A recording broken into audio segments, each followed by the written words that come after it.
비가 내리고 있었다. 창문을 타고 흐르는 빗물이 마치 멈추지 않는 눈물처럼 느껴지던 밤이었다. 그날 이후로 나는 비 오는 날이 싫어졌다. 남편이 사라진 날이었으니까. 여보, 오늘 늦어? 아침에 나가던 그의 등에 대고 나는 아무 생각 없이 물었다. 그는 평소처럼 넥타이를 고쳐 매며 말했다. 조금 늦을 수도 있어. 먼저 자. 그게 마지막 대화가 될 줄은 그때는 몰랐다. 남편은 성실한 사람이었다. 결혼 17년 동안 단 한 번도 가정을 소홀히 한 적 없는 사람. 술도 거의 하지 않았고 친구보다 가족을 먼저 챙겼다. 딸아이 학교 행사에도 빠짐없이 참석했고 기념일은 언제나 기억했다. 솔직히 말하면 나는 그런 남편을 조금은 지루하다고 생각했었다. 늘 같은 시간에 출근하고 같은 반찬에 웃고 같은 농담을 하는 사람. 하지만 그 평범함이 얼마나 소중한 것이었는지는 그가 사라지고 나서야 알게 됐다. 밤 11시 나는 거실에서 TV를 켜둔 채 계속 휴대폰만 바라보고 있었다. 부재중 전화 3통, 답장은 없었다. 회의 중인가? 그렇게 생각하며 넘기려 했지만 이상하게 불안했다. 남편은 연락이 안 되는 사람이 아니었으니까 자정이 넘었다. 나는 결국 전화를 걸었다. 지금 거신 번호는 전원이 꺼져 있어. 순간 심장이 내려앉았다. 전원이 꺼져 있다고? 남편은 단 한 번도 휴대폰을 끈 적이 없는 사람이었다. 새벽 1시 현관문을 몇 번이나 바라봤는지 모른다. 혹시 지금이라도 문이 열릴까봐. 하지만 끝내 열리지 않았다. 다음 날 아침 회사로 전화를 걸었다. 그리고 들은 말은 어제요? 퇴근 시간 맞춰 나가셨는데요? 그 말을 듣는 순간 머릿속이 하얘졌다. 퇴근을 했는데 집에 오지 않았다? 그럼 어디로 간 거지? 경찰에 신고했지만 돌아온 대답은 예상 밖이었다. 성인 남성 실종은 보통 단순 가출인 경우가 많습니다. 가출? 나는 순간 화가 치밀었다. 그 사람은 가족을 버리고 사라질 사람이 아니다. 절대로. 하지만 시간이 지날수록 내 확신은 조금씩 흔들리기 시작했다. 나는 남편의 서재로 들어갔다. 평소라면 함부로 뒤지지 않았을 공간. 그런데 그날은 그래야 할 것 같았다. 책상은 깔끔했다.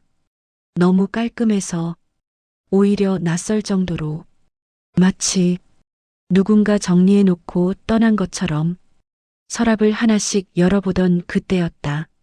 손끝에 이질적인 감촉이 느껴졌다. 서랍 맨 뒤쪽 숨겨져 있듯 놓여있던 작은 검은색 휴대폰. 뭐지? 나는 한동안 그걸 집어들지 못했다. 본능적으로 느끼고 있었다. 저걸 켜는 순간 돌아갈 수 없는 무언가를 알게 되리라는 걸. 결국 전원을 눌렀다. 화면이 켜졌다. 배경화면도 없는 깨끗한 초기 화면. 그리고 단 하나 저장된 번호. 이름은 없었다. 대신 이렇게 적혀 있었다. 대표님. 심장이 거칠게 뛰기 시작했다. 남편은 평범한 회사원이었는데 대표님? 문자가 와 있었다. 나는 떨리는 손으로 메시지를 열었다. 오늘 밤 반드시 나오세요. 마지막 경고입니다. 가족 생각하셔야죠. 가족? 순간 등골이 서늘해졌다. 이건 단순한 인간관계가 아니다. 협박이다.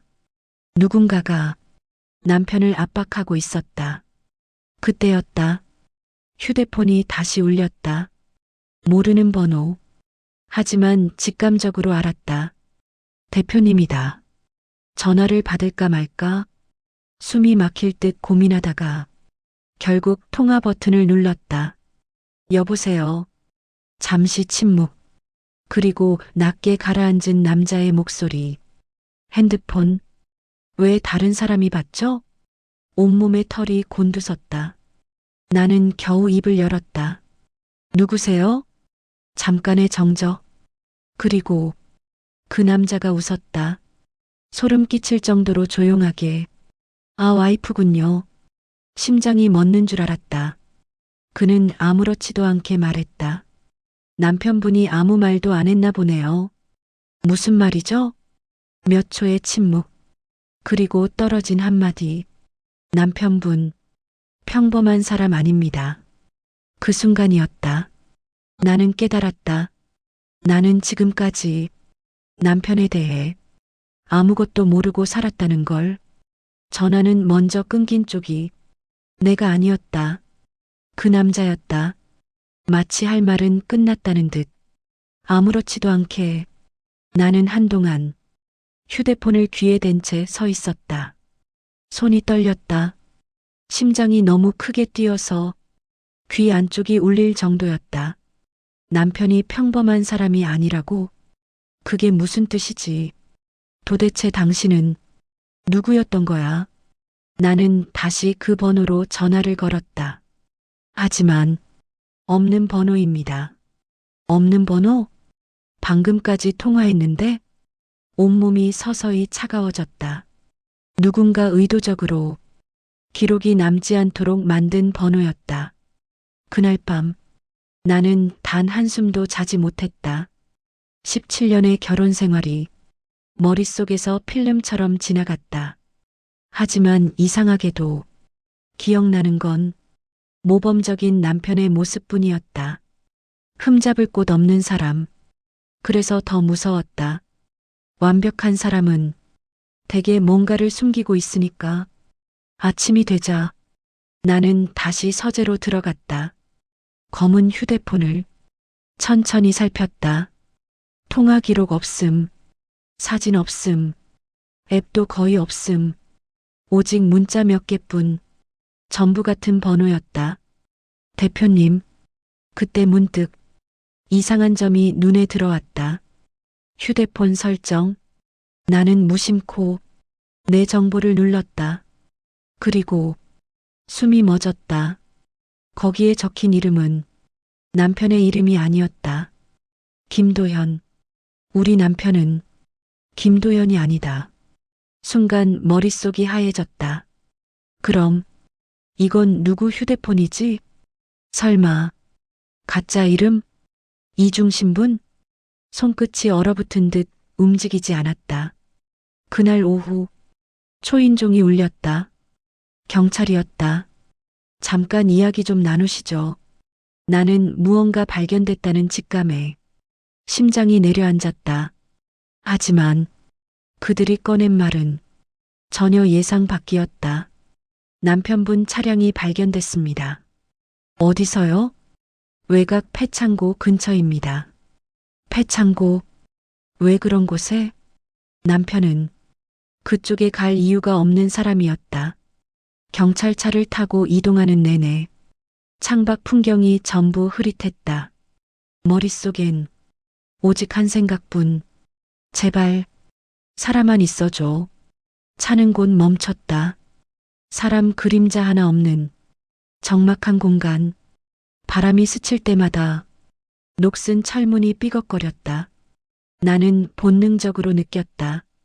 여긴 좋은 일이 벌어지는 곳이 아니다. 남편의 차는 창고 뒤편에 세워져 있었다. 문은 잠겨 있었지만 안은 깨끗했다. 싸운 흔적도 없고 피도 없었다. 오히려 너무 정돈돼 있었다. 마치 누군가 일부러 가져다 놓은 것처럼. 그때 경찰이 말했다. 이상한 게 하나 있습니다. 그가 투명 봉투를 내밀었다. 안에는 지갑이 들어 있었다. 나는 단번에 알아봤다. 남편 것이다. 하지만 열어본 순간 심장이 멎는 줄 알았다. 신분증. 분명 남편 얼굴이었다. 그런데 이름이 김도현. 또 그 이름이다. 이거 우리 남편 아니에요. 내 목소리는 거의 속삭임에 가까웠다. 경찰의 눈빛이 달라졌다. 무슨 말씀이시죠? 이 사람 이름 달라요. 그 순간 나는 처음으로 입 밖에 냈다. 우리 남편, 대체 누구죠?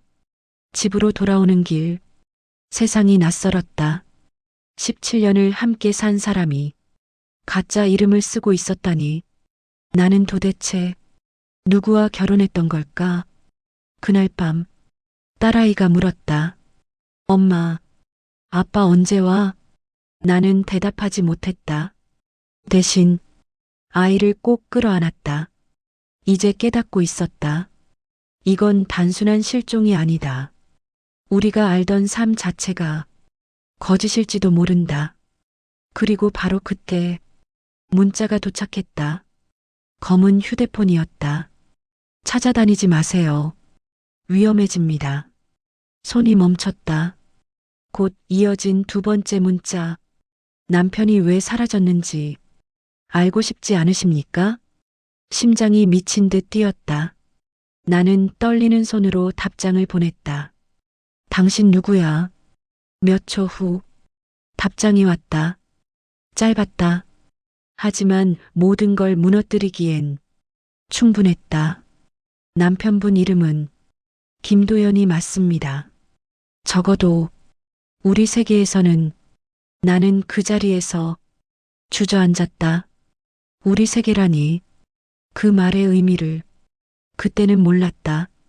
하지만 곧 알게 된다.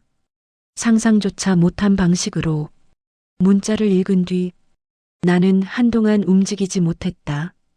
우리 세계라니. 그 말은 마치 남편이 내가 모르는 전혀 다른 곳에서 또 다른 인생을 살고 있었다는 뜻 같았다. 그날 밤 나는 결국 그 번호로 전화를 걸었다. 3번의 신호음. 그리고 받았다. 이번에는 여자의 목소리였다. 낮고 차분했다. 감정이 거의 느껴지지 않는 목소리. 전화를 거실 줄 알았습니다. 당신 누구죠? 잠시 침묵. 그리고 그녀가 말했다. 김도연 씨 보호 담당입니다. 보호? 나는 순간 말문이 막혔다. 무슨 보호요? 그분은 위험한 일을 하는 사람이니까요. 위험한 일. 머릿속에서 수십 가지 상상이 터졌다. 조직폭력? 불법 사업? 도박? 하지만 그 어떤 것도 남편과 연결되지 않았다. 그는 늘 온화했고 예측 가능했고 평범했다. 너무 평범해서 의심조차 하지 않았다. 나는 떨리는 목소리로 물었다. 내 남편, 대체 뭐 하는 사람이에요? 여자는 잠시 망설였다. 그리고 조용히 말했다. 지금까지 모르셨다는 게 오히려 놀랍네요. 심장이 쿵 내려앉았다. 김도연 씨는 가짜 이름이 아닙니다. 오히려 지금까지 사용하던 이름이 가짜였죠. 순간 귀에서 웅 하는 소리가 났다. 그녀는 계속 말했다. 그분은 신분을 바꿔 살아야 하는 직업입니다. 경찰이에요? 아니요. 그럼 짧은 침묵. 그리고 비공식 요원입니다. 나는 그 말을 한 번에 이해하지 못했다. 비공식 요원? 영화에서나 나오는 단어였다. 현실감이 전혀 없었다. 말도 안 돼요. 나도 모르게 웃음이 새어나왔다. 하지만 웃음은 곧 떨림으로 변했다. 최근까지 대형 범죄 조직 내부에 잠입해 있었습니다. 잠입? 정체가 드러났을 가능성이 있습니다. 그 순간 머릿속에서 모든 퍼즐이 맞춰지기 시작했다. 출장이 잦았던 이유, 가끔 설명할 수 없던 공백, 연락이 끊기던 밤들, 전부 일이었다. 나는 숨을 크게 들이켰다. 살아있나요? 가장 중요한 질문이었다. 여자는 잠시 침묵했다. 그리고 말했다. 확답 드릴 수 없습니다. 세상이 무너지는 소리가 정말로 들리는 것 같았다. 그때 그녀가 덧붙였다. 하지만 한 가지는 확실합니다. 그분은 마지막까지 가족을 보호하려 했습니다. 가족. 눈물이 참을 수 없이 흘러내렸다. 왜 나한테 말 안 했죠? 알았다면 더 위험해졌을 겁니다. 나는 반박하지 못했다. 그 말이 너무 현실적이었기 때문이다. 전화를 끊기 직전 여자가 말했다. 아마 곧 누군가 당신을 찾아갈 겁니다. 누가요?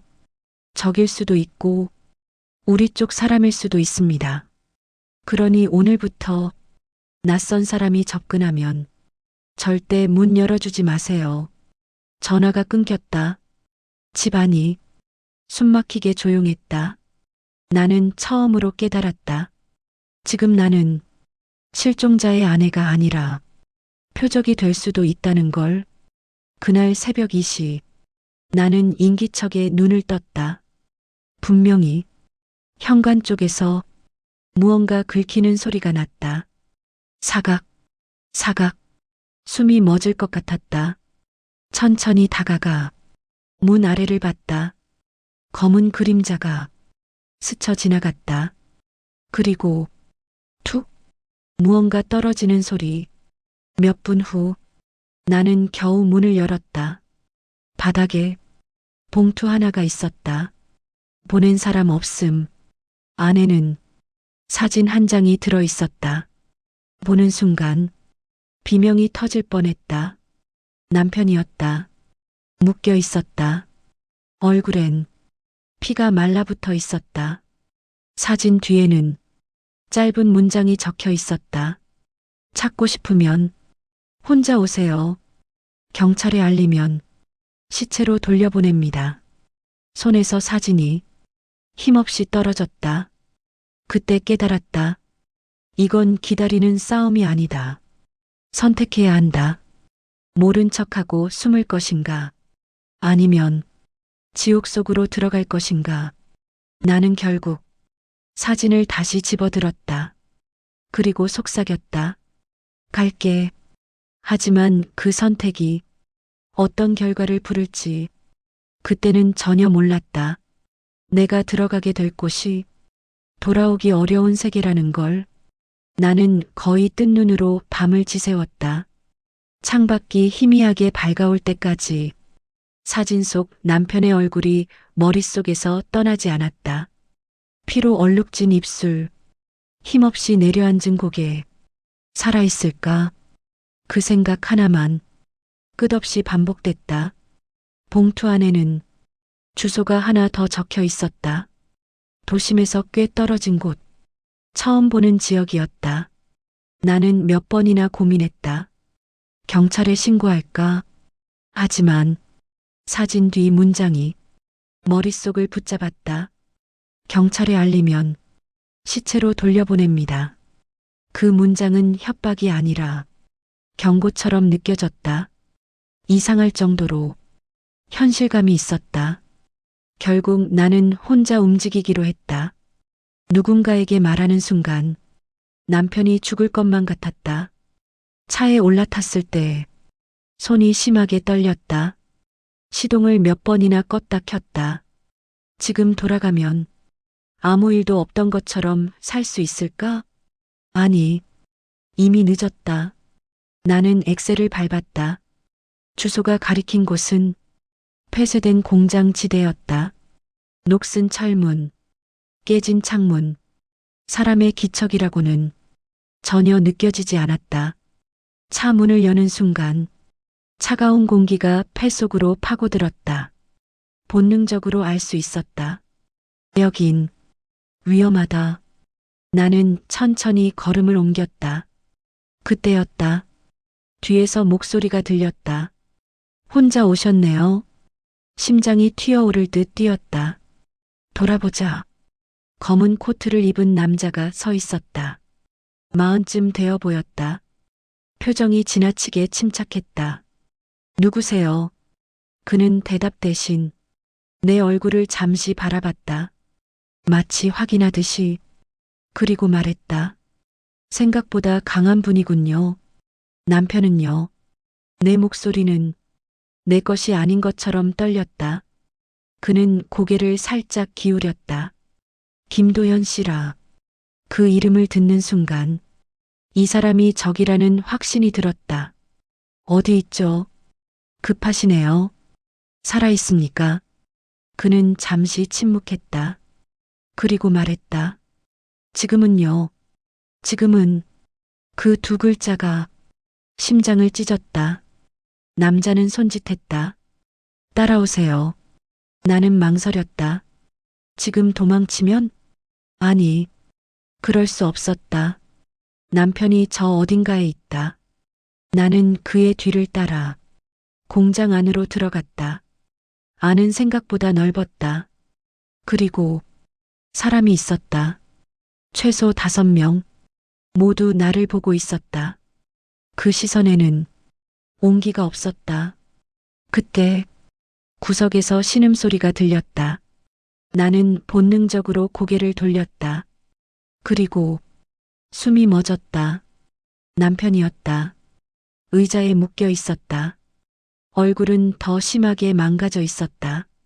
하지만 눈이 마주쳤다. 살아있다. 도연? 나는 달려가려 했다. 하지만 남자가 팔을 막았다. 아직 안 됩니다. 나요. 진정하세요. 남편이 힘없이 고개를 흔들었다. 오지 말라는 뜻이었다. 눈물이 터졌다. 그때 남자가 조용히 말했다. 거래를 하죠. 거래. 김도연 씨는 우리 조직을 배신했습니다. 배신. 그 단어는 칼처럼 날카로웠다. 원래라면 이미 죽었어야 할 사람이죠. 나는 숨조차 쉬지 못했다. 하지만 당신 덕분에 기회를 드리려고 합니다. 무슨 뜻이에요? 남자가 미소 지었다. 그 미소는 소름 끼치도록 차가웠다. 김도연 씨가 숨겨둔 자료. 그걸 가져오면 살려보내드리죠. 자료? 나는 고개를 저었다. 난 그런 거 몰라요. 그는 내 말을 끊었다. 집서재, 바닥 아래 금고, 심장이 내려앉았다. 나는 그 금고를 알고 있었다. 하지만 열어본 적은 없었다. 그 순간 남편이 갑자기 외쳤다. 안 돼. 목이 찢어지는 소리였다. 절대 넘기면 안 돼. 남자가 그의 얼굴을 주먹으로 내리쳤다. 둔탁한 소리가 울렸다. 나는 비명을 질렀다. 남자가 나를 바라봤다. 선택하세요. 자료냐? 남편이냐? 머릿속이 하얘졌다. 그때 남편이 피투성이 얼굴로 속삭였다. 미안해. 당신 전부 속였어. 눈물이 멈추지 않았다. 나는 그제야 깨달았다. 내가 알고 있던 결혼 생활은 절반짜리였다는 걸. 아니, 어쩌면 전부 거짓이었을지도. 남자가 마지막으로 말했다. 내일까지입니다. 혼자 가져오세요. 누군가 따라오면 이번엔 정말 끝입니다. 공장을 나오는 동안 다리가 풀려 몇 번이나 넘어질 뻔했다. 자료를 넘기면 남편은 산다. 하지만 그 자료가 뭔지도 모른다. 왜 그렇게까지 지키려 하는지도. 차에 올라탄 순간 핸드폰이 울렸다. 모르는 번호. 받자마자 익숙한 여자의 목소리가 들렸다. 까지 말았어야 했는데. 보호 담당자였다. 지금 보고 있나요? 네. 그럼 도와줘요. 잠시 침묵. 그리고 그녀가 말했다. 이제 선택하셔야 합니다. 아내로 남을지 아니면 공범이 될지. 전화가 끊겼다. 나는 핸들을 붙잡은 채 한동안 움직이지 못했다. 내가 지키려는 사람은 대체 누구인가? 그리고 나는 어디까지 할 수 있을까? 그날 밤 나는 결국 서재 바닥을 열었다. 금고 문이 천천히 열렸다. 그리고 그 안에는 내 인생을 완전히 뒤집을 물건이 들어 있었다.